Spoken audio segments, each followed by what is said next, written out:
हम दिल से आशा करते हैं कि भारत और जापान के बीच और भी गहरी मित्रता और सहयोग स्थापित हो हमारे देश।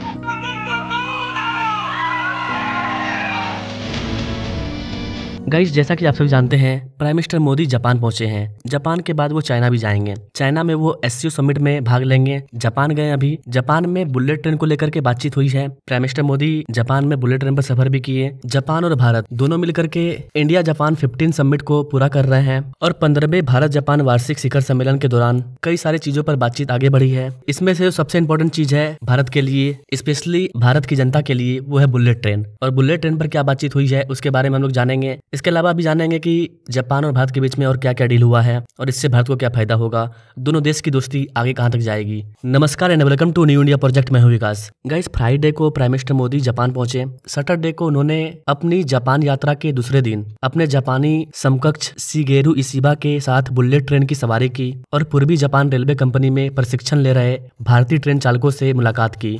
जैसा कि आप सभी जानते हैं, भारत बुलेट ट्रेन कॉरिडोर पर काम कर रहा है। तो भारत में जो बुलेट ट्रेन को चलाया जाएगा उसको इंडियन लोगों के द्वारा चलाया जाएगा। तो उनको अभी ट्रेनिंग दी जा रही है हाई टेक्नोलॉजी की कि बुलेट ट्रेन को किस तरह से रन करना है और वो लोग जापान में ट्रेनिंग ले रहे हैं। ट्रेनिंग के दौरान प्राइम मिनिस्टर मोदी ने उनसे मुलाकात किया। यहाँ पर आप तस्वीर देख पाएंगे। प्राइम मिनिस्टर मोदी ने जापान के शिंकानसेन बुलेट ट्रेन पर सफर भी तय किया। भारत और जापान अपने व्यवसायों के लिए ग्लोबल साउथ में स्प्रिंग बोर्ड में आगे बढ़ रहे हैं। जापान में JR ईस्ट के साथ प्रशिक्षण ले रहे जो कई सारे भारतीय ड्राइवर हैं जो कि बुलेट ट्रेन को ड्राइव करेंगे। उन सभी ने प्राइम मिनिस्टर मोदी का स्वागत किया जापान में। इससे पहले शनिवार को मोदी ने टोक्यो में जापान के 16 प्रांतों के राज्यपालों से मुलाकात की। बातचीत के दौरान मोदी ने राज्यों और प्रांतों के बीच सहयोग की संभावनाओं पर प्रकाश डाला।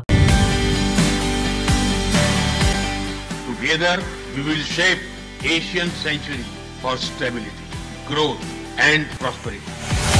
और इस संबंध में साझा प्रगति के लिए 15वें भारत जापान वार्षिक शिखर सम्मेलन के दौरान शुरू की गई राज प्रांत साझेदारी पहल के तहत कार्रवाई करने का आग्रह दिया। प्राइम मिनिस्टर मोदी ने कहा कि राज प्रांत सहयोग भारत जापान मैत्री का एक महत्वपूर्ण स्तंभ है। यही कारण है कि कल 15वें वार्षिक भारत जापान शिखर सम्मेलन के दौरान इस पर एक अलग ही पहल शुरू की गई है। जापान के सहयोग से मुंबई और अहमदाबाद हाई स्पीड रेल पर काम चल रहा है, लेकिन हमारी यात्रा यही नहीं रुकी।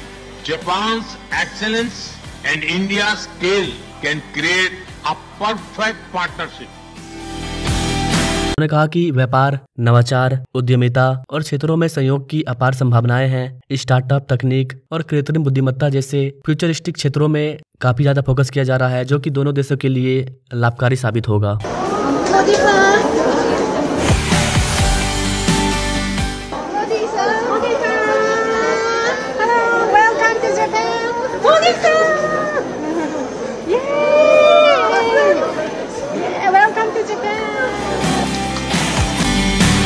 मैं आप सबसे आग्रह करता हूं, कम make in India, make for the world.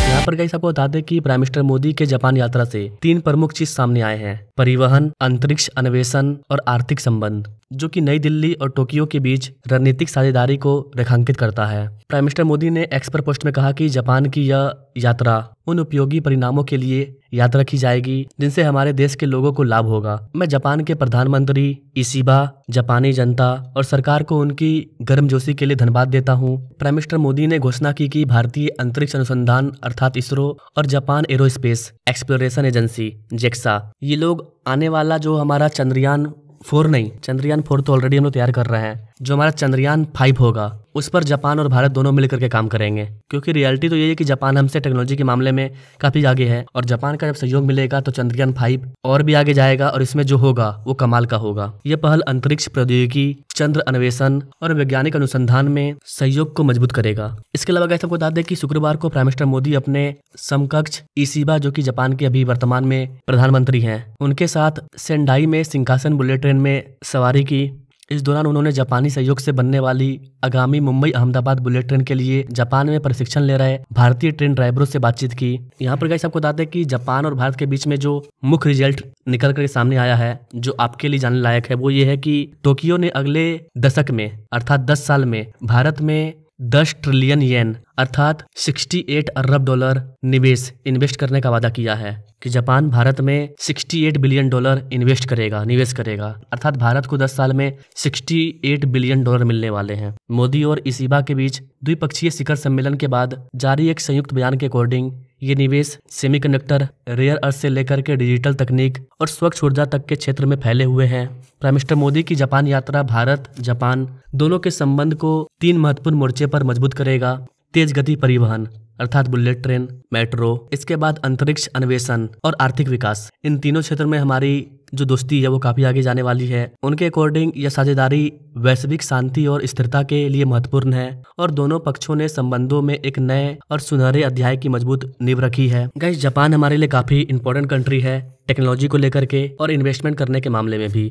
Bharat में कई सारे ऐसे प्रोजेक्ट हैं जो कि जापान के सहयोग से बनाए जा रहे हैं। अटल सेतु जापान के सहयोग से बनाया गया है MTHL। भारत के कई सारे ऐसे मेट्रो कॉरिडोर हैं जिन पर जापान पैसा लगा रहा है। भारत के कई सारे सेक्टर हैं, biofuel, energy sector, bullet train, metro, lots of ऐसे प्रोजेक्ट है जहां पर जापान अपना पैसा लगा रहा है। और जापान बहुत ही कम ब्याज की दर पर ऋण देता है, लोन देता है और निवेश भी करता है। जो लोन देता है वो अलग है और जो निवेश करता है वो अलग है। दोनों को जोड़ दिया जाए तो करीब करीब 10 साल में जापान आने वाले दिनों में करीब करीब 100 बिलियन डॉलर इंडिया में निवेश करने वाला है। जापान और भारत की संस्कृति भी काफी ज्यादा मिलती जुलती है। जापान में भी आपको साधु देखने को मिलेंगे, भारत में भी आपको साधु देखने को मिलेंगे। प्राइम मिनिस्टर मोदी जब वहां पर पहुंचे तो हिंदी में उनका स्वागत किया गया। इसके अलावा जो गायत्री मंत्र है भारत का, जापान के लोगों ने प्राइम मिनिस्टर मोदी के साथ मिलकर के उस गायत्री मंत्र को भी बोला। इसका मतलब ये है कि भारत का कल्चर जापान में जा रहा है, जापान का कल्चर जो अच्छी क्वालिटी है वो भारत में आ रही है। जापान काफी बेस्ट कंट्री है। अगर सबसे लंबे टाइम तक कोई अगर जीता है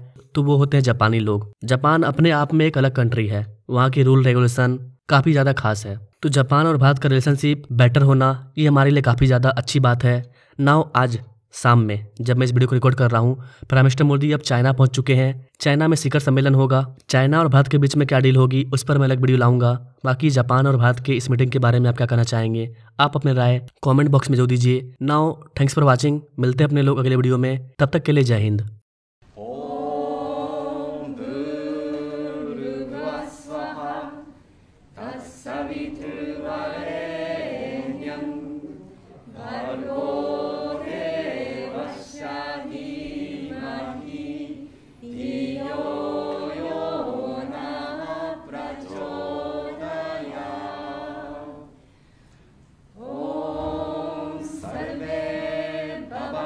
Skinner